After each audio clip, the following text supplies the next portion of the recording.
In the darkness of a hospital in the UK, where people placed their final trust in respect and dignity, a monster operated silently for 15 years. He didn't kill the living. He chose victims who couldn't scream, couldn't fight back, couldn't call for help. 504 meticulously recorded videos. 101 victims from 9 to 100 years old. And not a single person, from colleagues to family, knew anything about David Fuller's second life. Welcome to the Case Files, where we bring you real crime cases, thoroughly researched and told with the utmost respect for the victims. Today, we're diving into one of the most disturbing cases in British criminal history, a case that exposed catastrophic failures in healthcare security and shattered the trust of an entire nation. In this episode, we're taking a deep dive into the infamous case of the hospital electrician, David Fuller, and the 33-year secret. This is the story of a double murderer who evaded justice for over 3 decades, of unforgivable crimes committed in the very heart of the healthcare system, and of the never-ending pain of more than 100 families. Chapter 1. 2 deaths in the summer of 1987. The first night. Wendy Knell. The town of Tunbridge Wells in 1987 still maintained the peaceful character typical of the English countryside. People here were used to quiet living, where everyone knew each other, and serious crime was virtually non-existent. On the night of June 22, 1987, everything changed forever. Wendy Knell, 25, was a vibrant young woman with a bright smile. She managed a Supasnaps store, where locals brought their film to be developed. That evening, after a sweet date with her boyfriend Russell Yon, Wendy returned to her small bedsit apartment on Guildford Road. Russell kissed her goodbye and drove home. That was the last time he saw Wendy alive. In the darkness, a shadow had been quietly following her every step. David Fuller, 32 years old, a freelance electrician, had been stalking Wendy for days. He knew she lived alone. He'd studied her routines. And that night, he exploited a broken window to break into the apartment. The next morning, when Wendy didn't show up for work and didn't answer her phone, worried colleagues called Russell. He rushed to Wendy's apartment and discovered a haunting scene. Wendy lying on the bed, lifeless. On her yellow cardigan were footprints from sneakers, as if the killer had trampled on the victim in a frenzy. Police collected evidence: biological traces, fabric fibers, shoe prints. But DNA technology in 1987 was too primitive to identify the perpetrator. More importantly, Wendy's personal diary, wallet, and keychain had vanished. The killer had taken them as trophies. 5 months later, Caroline Pierce. The fear had barely subsided when on November 24, 1987, tragedy struck again. Caroline Pierce, 20, worked at a local restaurant called Buster Brown's. That night, after hanging out with friends, Caroline took a taxi home to Grosvenor Park. The taxi driver later testified that he saw Caroline get out and walk toward her front door around midnight. Everything seemed normal. But Caroline never made it inside. Neighbors heard screams tearing through the quiet night. They ran out but saw nothing in the darkness. The screaming stopped abruptly, frighteningly abruptly. The next morning, when Caroline went missing, police realized they were dealing with an active predator. 3 weeks passed in desperation. On December 15th, a farmer found Caroline's decomposed body in a drainage ditch at Romney Marsh, 40 miles from the scene. She was wearing only her tights. The killer had abducted her right outside her home, driven her far away, murdered her, and dumped her body like worthless trash. The 2 cases became known as the bedsit murders. They would become the longest-running cold cases in Kent's history. And the killer, he would continue living free for another 33 years.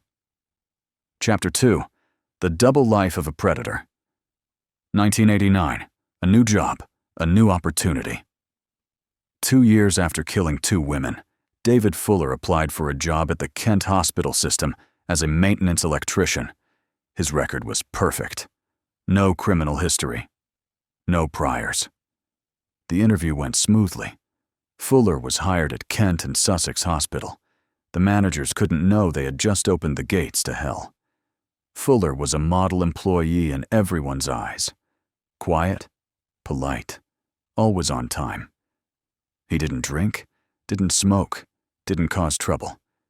He was married, had 2 children, lived in a neat little house in East Sussex. On weekends, he enjoyed photographing birds, cycling, and walking in nature. A good husband, a devoted father, an exemplary citizen. But that was only half the truth. As an electrician, Fuller had a key card that allowed access to every area of the hospital, including normally restricted areas, including the morgue. Initially, he only went there to repair electrical systems, but gradually, a dark idea began to form in his twisted mind. 2005. The crimes begin. No one knows exactly when Fuller started, but evidence shows that from 2005, he committed his first act in the morgue. Fuller's plan was simple but effective. He waited until late at night, when morgue staff had gone home. He used his keycard to unlock the door. Walked in. He knew exactly where the security cameras were and avoided them. And in those silent hours, he committed unimaginable acts. The most terrifying thing? He filmed everything. Fuller brought his personal camera. He filmed every detail. He didn't just want to commit the act. He wanted to own it, preserve it, watch it again. Each victim was meticulously filmed from multiple angles, like a professional photographer executing a project. After each time, Fuller went home, uploaded the videos to his computer, named the files according to his own system. He looked up victim information in the hospital system: name, age, cause of death, family. He searched for them on social media. He wanted to know everything about the people he had violated. And then he stored it all on hard drives hidden carefully in his house. 4444444 times in 1 year. The investigation report later revealed a shocking number. Fuller accessed the morgue 444 times in just 1 year. This number means he went in there more than once a day on average, including weekends. How could no one have noticed? The answer lies in fatal loopholes in the system. No cameras in the morgue. The NHS explained this was to respect the deceased. But this lack of oversight created perfect conditions for Fuller. No access control. Fuller just needed to swipe his card. No one asked why an electrician needed to enter the morgue at 11 p.m., 3 a.m., or any time. Lack of curiosity from management. Some morgue staff noticed Fuller appearing frequently at odd hours, but they didn't ask. They assumed he was doing maintenance work. They didn't want to cause trouble. Culture of silence. Even when people felt something was off, they didn't dare speak up for fear of being seen as overly sensitive or unprofessional. Fuller exploited every one of these loopholes perfectly. He knew the system inside and out. And he used that knowledge to turn the most sacred place into his personal playground. Chapter 3. The Collapse. When science caught up with crime. DNA technology, the key after 33 years. The Wendy Nell and Caroline Pierce cases were never truly closed. Kent police kept the evidence collected from the crime scenes, hoping that one day technology would advance enough to find the killer. In 1999, the first breakthrough came. Thanks to modern DNA techniques, forensic scientists obtained a complete DNA profile of the killer from evidence at the crime scene. For the first time, they confirmed that the 2 murders had the same perpetrator. DNA from both scenes matched perfectly. But when compared to the national DNA database, there were no matches. The killer had never been arrested, or he had been extremely careful to avoid leaving traces in other crimes. 2 more decades passed. Occasionally, The case was reopened when new technology emerged, but each time ended in disappointment. In 2019, the technique of familial DNA searching began to be widely applied in the UK. This method doesn't search for 100% DNA matches, but for partially matching DNA, meaning from the perpetrator's relatives. In 2020, the final breakthrough came. Police discovered about 1,000 people with partially matching genes to the killer. After eliminating based on age, geography, and likelihood of contact with victims, the list narrowed to 90 people. All were asked to voluntarily provide DNA samples. One of those samples showed extremely high similarity. Almost certainly, this was a relative of the killer. The suspect's name was David Fuller. December 3, 2020, the arrest. Early morning. In December 2020, a Kent police team arrived at Fuller's address in Heathfield, East Sussex. They brought arrest warrants, search warrants, and body cameras to record the entire process. Fuller, now 66, opened the door with an eerie calmness. No surprise, no panic, as if he'd known this day would come. Police informed him he was being arrested on suspicion of murdering Wendy Nell and Caroline Pierce based on DNA evidence. Fuller nodded gently when read his rights, his tone calm. I understand. No resistance, no denial, just cold acceptance. Inside the house, the nightmare archive. When the search team began their work, they found evidence linking Fuller to the two murders. An old photo showing him wearing Clark's sneakers, exactly the type that left prints on Wendy's cardigan. Supa Snaps envelopes from Wendy's store. A diary recording his visits to Buster Brown's restaurant, where Caroline worked. But the truly terrifying discovery lay in Fuller's small office. Behind a wardrobe, carefully hidden in boxes of screws, were 4 external hard drives with a total capacity of 5 terabytes. When digital forensics experts opened them, they discovered a dark world no one could imagine.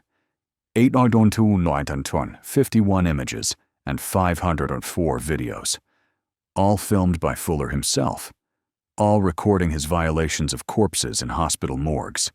The drives were systematically organized with folders bearing terrifying names: Necrolot, Necrophile, Deadly, Death Resistor.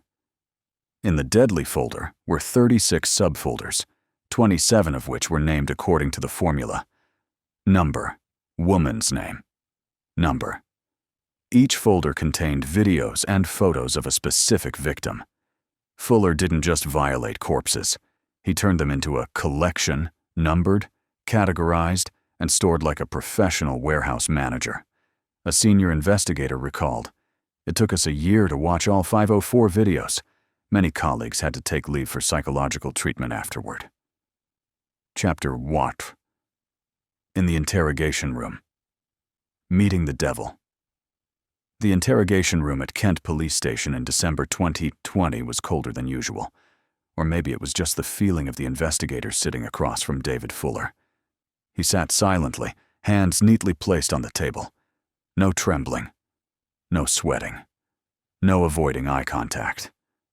Fuller looked straight into the eyes of his interrogators with a frighteningly empty expression, as if behind those eyes there was no soul.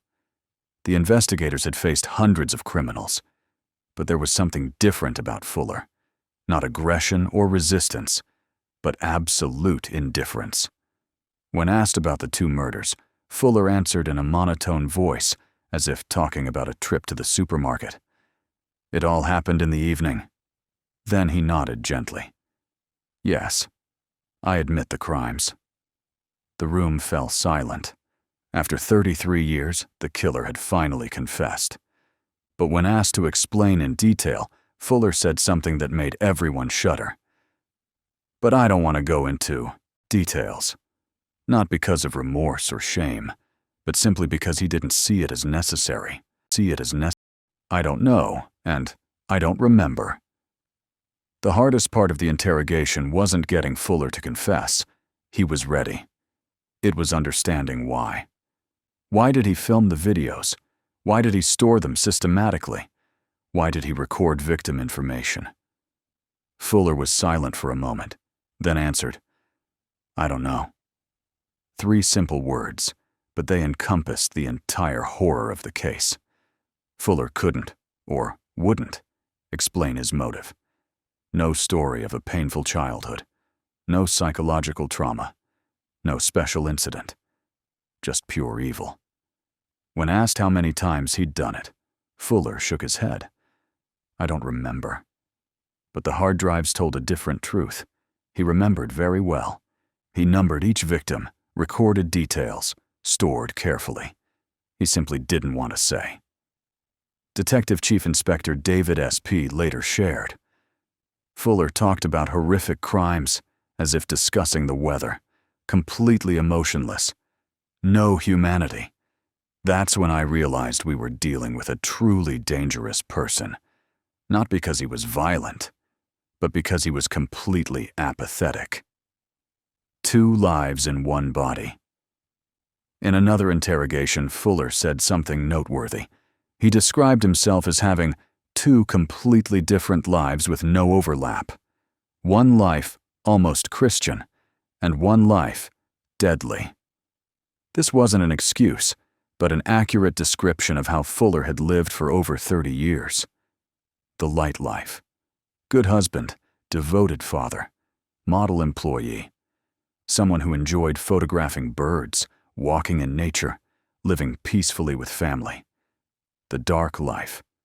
Corpse hunter, meticulous video recorder, systematic archivist, turning victims into a personal collection.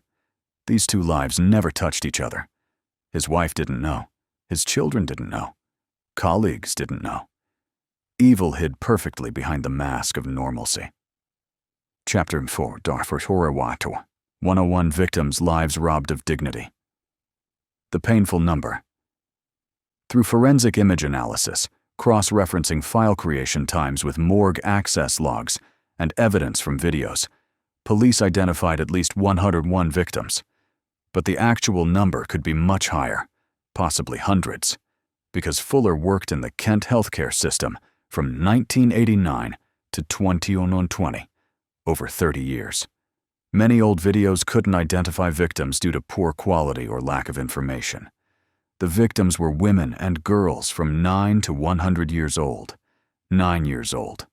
A child who barely understood the world. 100 years old. An elderly woman who had lived a full life, witnessed 2 world wars, raised children and grandchildren, contributed to society. No one was spared. Age meant nothing to Fuller.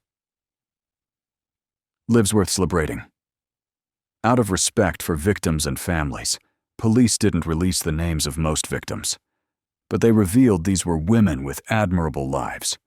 One was a female pilot who flew across the Atlantic on propeller planes via Iceland in the 1940s. An extraordinary achievement when women were rarely allowed to fly planes. A ski athlete who competed in many national competitions, bringing glory to her homeland. Someone who worked at Bletchley Park, the secret code-breaking center during World War II, where British cryptologists broke the German Enigma code, helping decide the Allied victory and save millions of lives. Many were teachers, doctors, nurses, social workers, people who dedicated their lives to caring for, teaching, and healing others. They were mothers, wives, sisters, grandmothers. They had families who loved them. They had friends who remembered them. They had their own stories, dreams, contributions to the world, and Fuller robbed them of their final dignity. How Fuller operated. The video showed Fuller had a fixed routine. After each violation, he recorded victim information in a black notebook. Name, age, cause of death.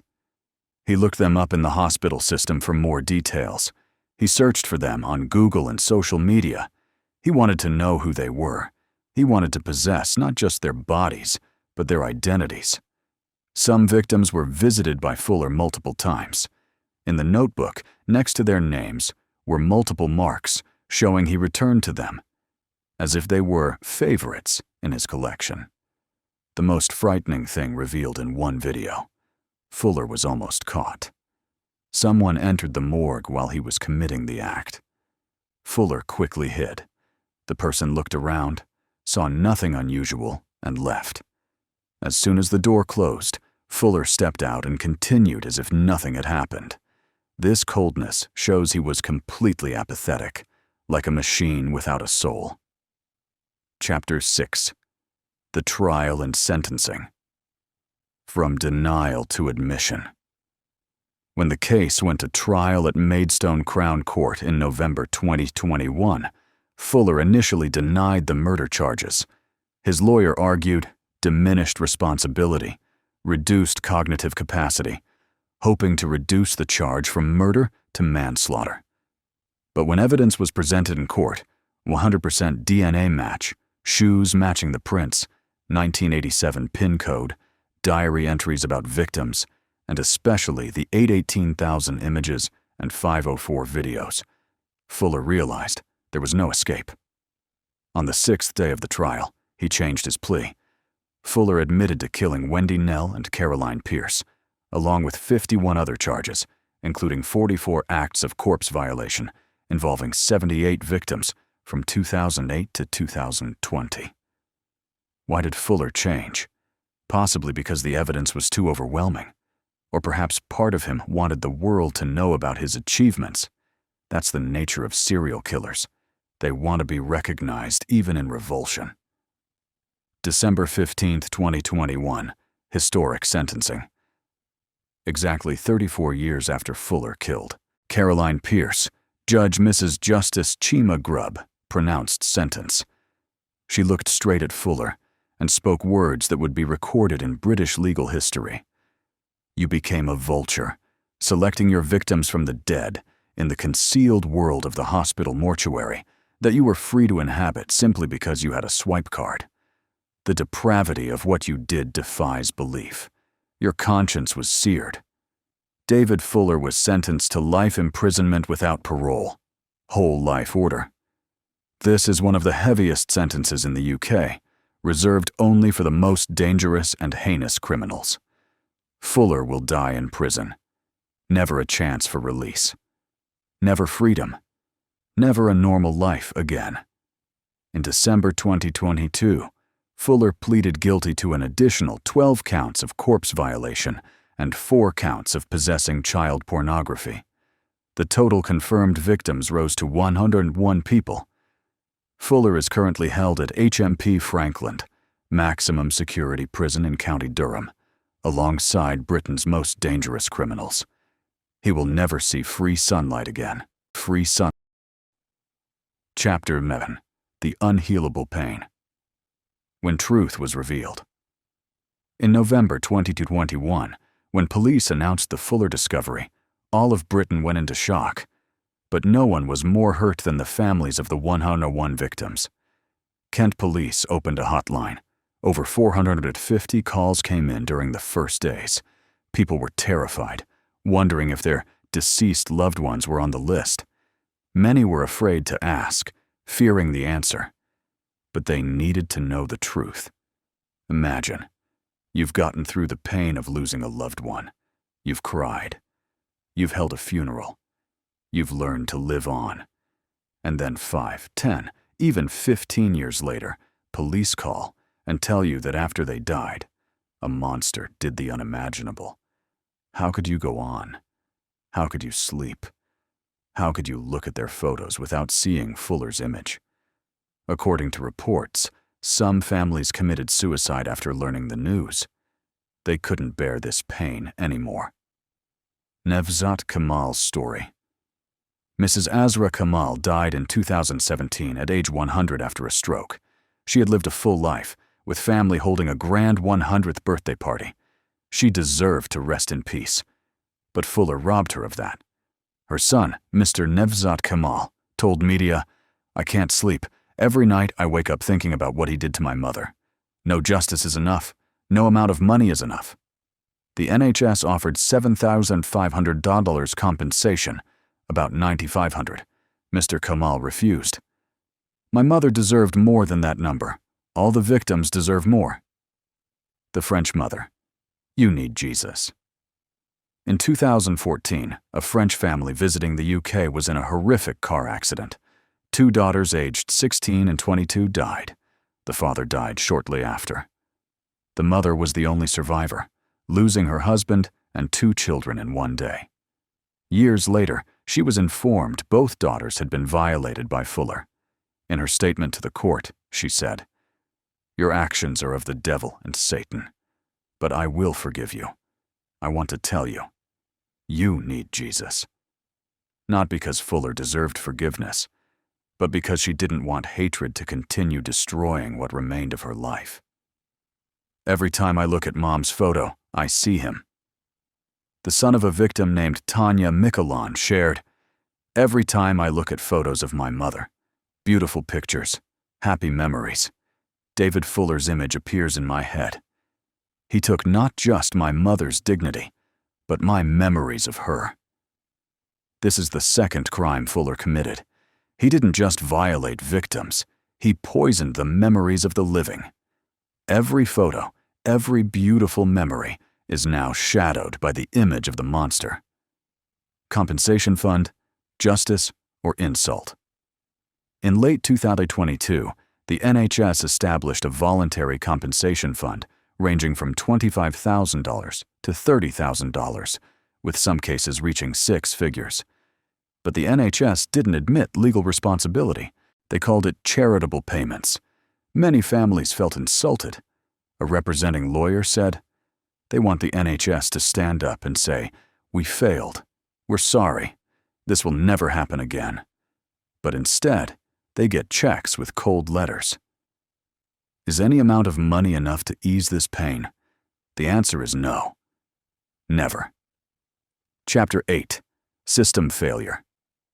Public Inquiry.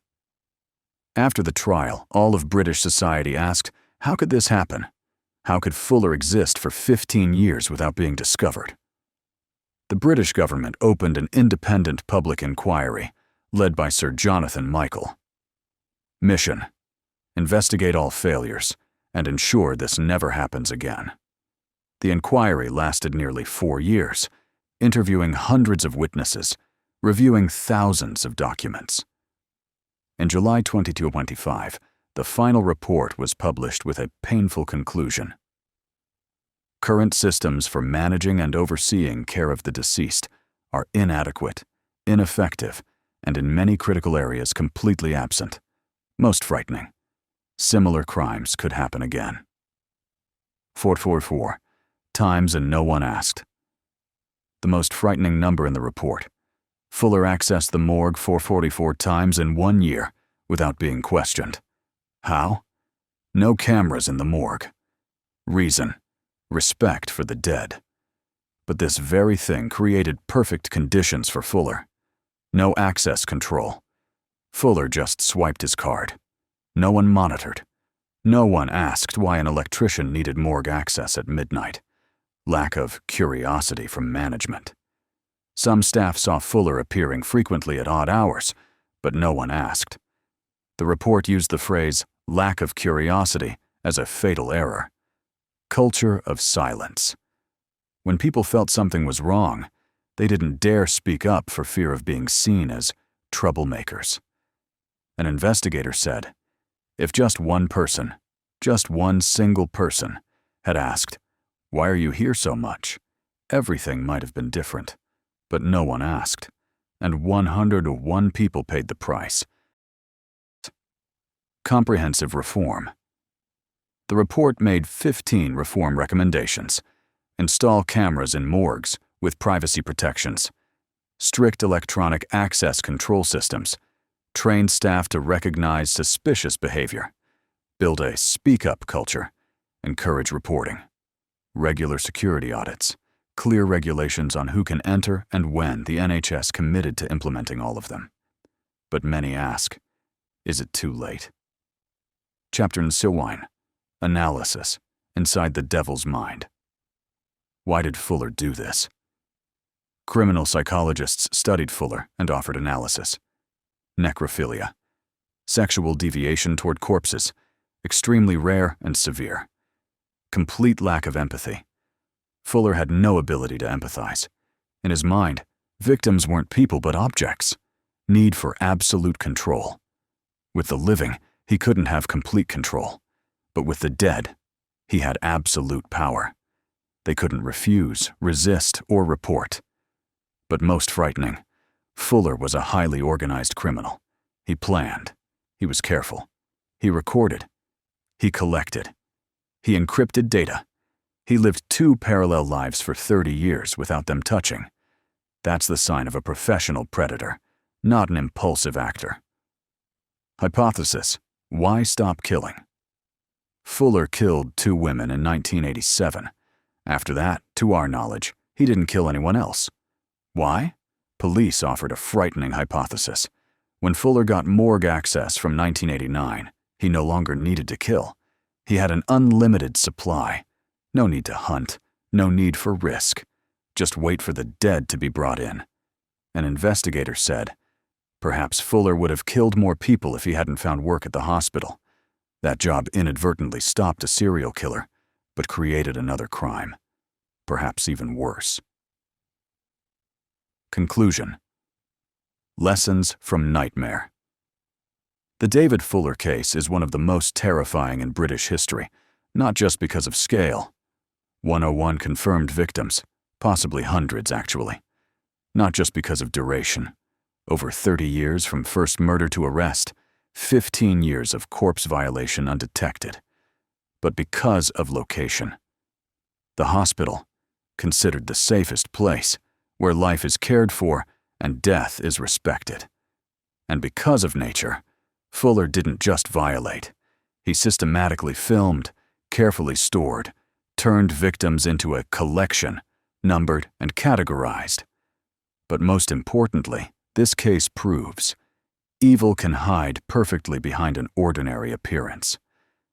Fuller wasn't a lunatic with a frightening face.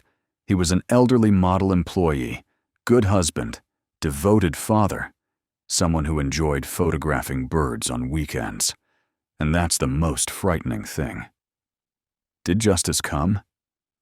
David Fuller was sentenced to life without parole. He will die in prison. That's a deserved sentence. But did justice truly come for victims' families? A family member said, "They say time will heal. But how can I heal when every time I think of my mother, I see him?" Fuller took not just my mother's dignity, but my memories of her. Some wounds never heal. Some pain cannot be erased. David Fuller's story is a reminder that we must never stop being vigilant. Even in the safest places, loopholes exist. If we don't pay attention, evil will exploit them. No system can afford to let its guard down, especially with places caring for life and protecting death. The deceased deserve respect. Evil doesn't always look frightening. Sometimes it smiles, greets, works hard, and passes through your life every day. And most importantly, justice, though late, still comes. 33 years is too long. But in the end, Fuller still paid the price. Truth was still revealed. If you're listening to this story, take a moment of silence for Wendy Nell, 25 years old, a bright young woman robbed of her future. Caroline Pierce, 20 years old, a young person with their whole life ahead. And 101 other victims, from 9 to 100 years old, who deserved respect, but were robbed of their final dignity by Fuller. Remember, behind every number is a life, a story, a family in pain. Subscribe to the Case Files to not miss deeply investigated cases, told with utmost respect for victims. Like the video if you appreciate our effort to seek truth. Comment. What do you think about the healthcare system loopholes? How can we prevent similar tragedies? Share to raise awareness about the importance of oversight in healthcare. And most importantly, if you work in healthcare, remember your vigilance can save someone. Your curiosity when seeing something unusual can prevent tragedy. Your voice when speaking up can change the system. Don't think it's not my business. Because if not you, then who? Justice for Wendy. Justice for Caroline. Justice for the 101. This is the Case Files. Stay safe. Stay vigilant. And never stop asking questions. Because the moment we stop paying attention is the moment evil finds its opportunity.